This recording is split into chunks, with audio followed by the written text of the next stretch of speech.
Word 1. The Arrival.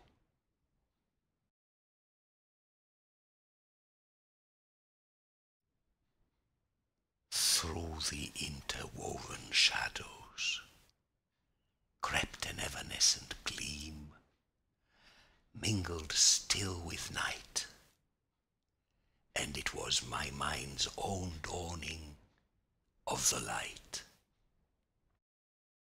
Of all hours it was the sweetest. All around was wafted something more caressing than the breeze when it bears the morning balsam of the pine-wood trees. Something even more caressing than that soft embrace. It was in a distant country, fountainhead of times and peoples, far away in Thrace. It was where two worlds in conflict, lusting with the same love madness, burned to clasp the radiant mistress of the Bosporus, the peerless, the all-beautiful, and mantled splendidly they stayed to greet and kiss the earth beneath her feet. There the peoples swarmed like locusts, and like honeybees they hovered. There stood of two shores the wonder, a Nereid born of the foam. You, you, O gleaming city. And it was the world's great garden, where united in one glory nations disparate were mated, where from earth's remotest ends flocked barbarians to be marshalled in a single battle line, ranked beneath Hellenic banners in the Rome of Constantine. From the twin banks of the Narrows it appeared as though there sprouted cities spun of green. There gushed fountains of green branches, and their flowers, fairy guise, glittered like a rain of rubies, cataracting from the skies into pools of green and gold. And the sunbeams' slanting track smote from the Bithynian mountains, the Magnavras and Vlakernas, and those palaces reared proudly, glanced the sunlight back. From the castle's golden gates, from the unstormed seven towers, to the scattered isles' green coasts, there were palaces in legions, monasteries in hosts.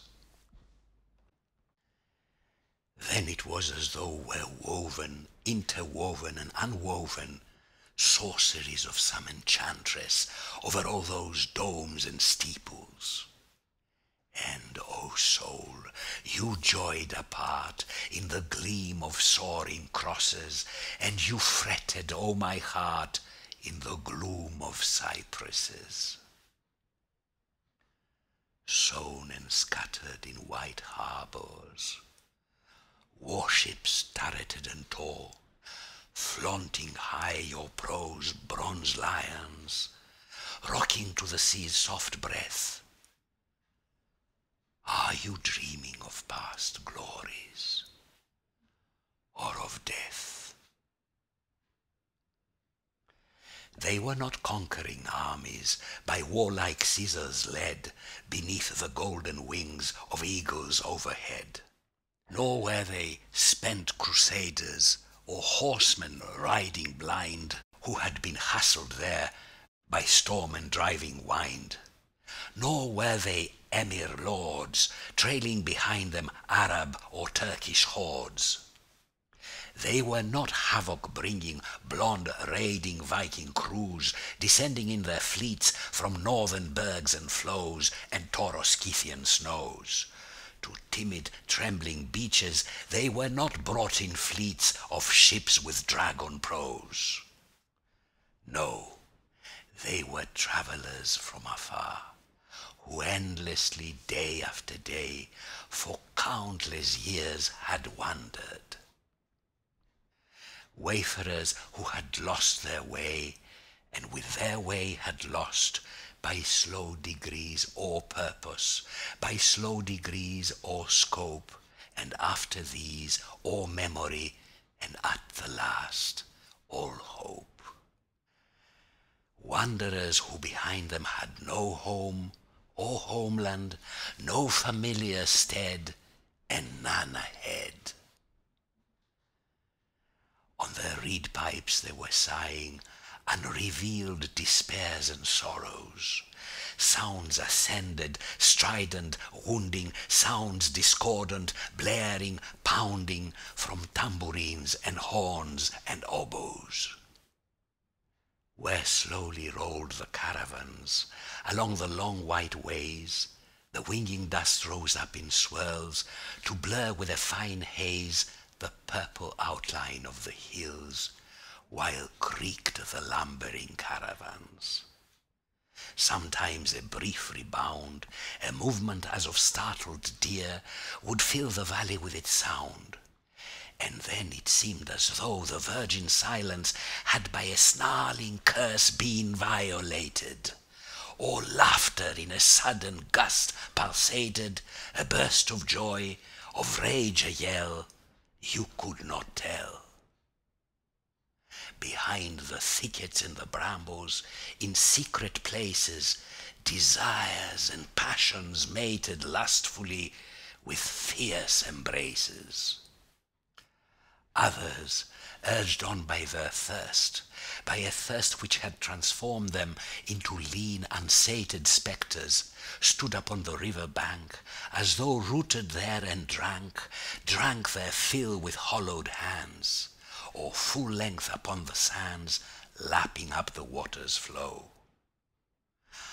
Others, stilly as though bound by the leaden chains of slumber, lay where they had dropped exhausted, some upon the cold bare ground, some among the lusty grasses, using boulders for their pillows, rushes for their mattresses. They lay huddled up in gullies, on low banks, in shallow ditches, gathered there like embalmed corpses, freed alike from grave and strife. They resembled placid travellers, waiting there to be escorted by their benefactor Charon to another silent life. There were bold, upstanding women, folk-deluding fortune-tellers, with the raggedness of beggars, with the eyes of marble statues, and their gaze seemed fixed and empty, for their sight was ever focused upon prophetic oracles and mystic destinies. And from their splendid forms for all to see, their tatters flowed like robes of royal porphyry. There were the gypsies flayed by the lash of every wind. There were the scorched and tanned by desert sun and sand. Those drifting wrecks were bodies by toil worn out and blighted, souls that roamed from land to land, untouchable and uninvited. They were the dark migrating omens, they were the swallows of misfortune, announcers of a stormy spring. Sad birds, the songs they knew were curses, their nests were scorn and suffering. They were forever bronzed outlaws, cast out, rejected and reviled, forever homeless interlopers, forever fugitives and vagrants, from whom day hid her shining face. The gypsies wandering from place to place, the gypsies roaming day by day, from far away to far away. Lit by night, circling by night, outside the harbor's sweep, sinking by night, a torch of blood into the deep. It was the time when a great thunderbolt, unlaunched as yet, as yet unhurled, something appalling, all unknown before, from the Aegean and the Danube shore to lands beyond the Euphrates, was poised above the world to overwhelm it with its fiery speed. The fainting east was pale with fear, and the west shook like a reed. It was when the harlot city spent her night hours in repentance, awaiting with hands clasped in prayer the coming of an executioner who would be annihilation. Foes everywhere, Russian and Bulgar clans, Normans and raiding Catalans, the Christian-hating Saracen, the horseman out of Hungary, the fearful horseman at whose name all other cataclysm seemed tame. Thus the city waited for the Turk to take her. And the times produced still more terrible portents and omens. None remained on any shore who did not whisper, pale with fear, some wise king's dread oracles, prophecies of fire and flood. First there fell a rain of blood. 7 pillars forged of flame hung above the clouds. Then came a great hand without a body, ambushed there to snatch and twist them into crimson thongs and lashes. Evil spectres, ghosts, and demons fled from night and hell to find sanctuary with humankind.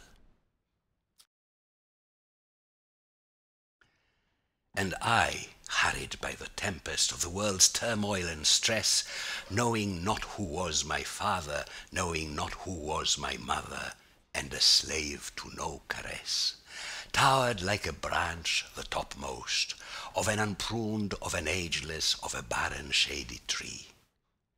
Wandering, a barefoot rider of a black and stubborn mule, I alone guessed that my being, as no other could have guessed it, was enveloped in a garment woven by the hands of dawn, woven from the dew that glows on the newly opened petals of a rose. Black Mule, the queen of fate, did not bestow on you your stallion sire's proud bearing, nor did she, you reply, the meek docility of my despised dam. No bondsman's slave am I. I know it, my black mule. Ever you are your own true self. From sire and dam deriving 2 fates, you sorted out and merged the 2 and fashioned your own destiny. You may lack both grace and mettle, but you are no patient-serving maid, no pliant slut. You have brute force instead of beauty, and if you ever fail to tell me nay, you did it out of stubbornness, not out of duty. Tenacious, dour, and unafraid, always in front, always the same, in fen and forest wandering, in desert places of the earth, in teeming port, in mountain glade, your steady, plodding trot is worth a light, ethereal wing. And if I spurred you to descend into the depths of hell, then down the hell road you would go, and in your step no falter I could tell. If there arose in me the notion to snatch the stars of night, then with you I would cleave the airy ocean, and your jog-trot would gather pace and swing into a soaring flight. Towards the constellations I would speed, like king or warlock on his winged steed. My black, rebellious, stubborn mule, old, barren, reprobate, we share for 2 one single fate. With waving arms and hands like a warrior's weapons, with hair upon the wind like a soldier's banner, I seemed to be forever starting out for battlefields in distant lands and distant cavalcades. And as I rode, I passed beneath a soaring thickset canopy of chestnut and of poplar trees in interlacing glades. Then I would urge my coal-black mule, and riding, ever riding, I stood upright upon her back, to pass beneath and touch that lofty vault of leaves. And I would reach them with my hands, and pressing on along the ways, my arms were ever full of greenwood boughs and sprays. And when across my road a torrent tried to intercept my crossing, I would disregard its onrush, and riding, ever riding, I would open up a passage that would only last my passing. And as the stream I forded, riding, ever riding, I might have seemed a statue from some old forgotten ruin, man and mount together one, into flesh transformed from marble, given breath and animated, given soul and liberated. Then my mind seemed like a monarch, over lands and over peoples, master of all hopes and fears, wearing on his brow for emblem the coronet of the spheres. Gypsy people, footloose and apart, no hut, no house, no home ever halted your unending, age-long pilgrimage. Schooners of the hills and dales, there they are, your tireless mules, with your tattered tents for sails. Palaces and temples, see them, in an eye blink up they go. They are raised, then struck and folded, they are gone, unmade, dismantled. As to nothingness sinks also, after building, after rising, all that thought shapes here below. For the gypsy is no house slave. Like ourselves, our house has wings. Where we go, our house must follow, faithful to our beck and call. It obeys us as its master. We have never been its thrall. I say to you, I, set apart, among a people set apart. Neither house, nor hut, nor tent have I. In creation's mighty palace, I have but one roof, the sky. A night's lodging is to me a hollow in an ancient tree, or the lee side of a boulder is enough to rest the clamour of my life's course for a moment, and a ruin is enough for me to bed weaving the stuff of dreams into a golden crown, or else a burrow deep and dry into the earth dug down, a burrow snug in which to lie, and looking on dawn's face, to turn with godlike unconcern, then wait to greet the summer noon with a cicada's merry tune. And I, amid the turmoil and the tempest of the world, I felt something that raised me, alone and set apart, above the tempest of the world and all its storm and shock. And it was not the upstroke of a wing, nor the upthrusting of a hand, nor even a tall tower or a rock. No, it was by some other road or stair. The peak I reached was in some far elsewhere. It was like a golden vision in a dream without an end, in a dream not of this earth, which had its impulse far away. It was like a light expanding ever higher, into a newer element, more ethereal than the ether, more glorious than fire. Thus raised among the highest, among the set apart, was I the set apart. And I held, enclosed within me, all youth and age and tomb, all seed and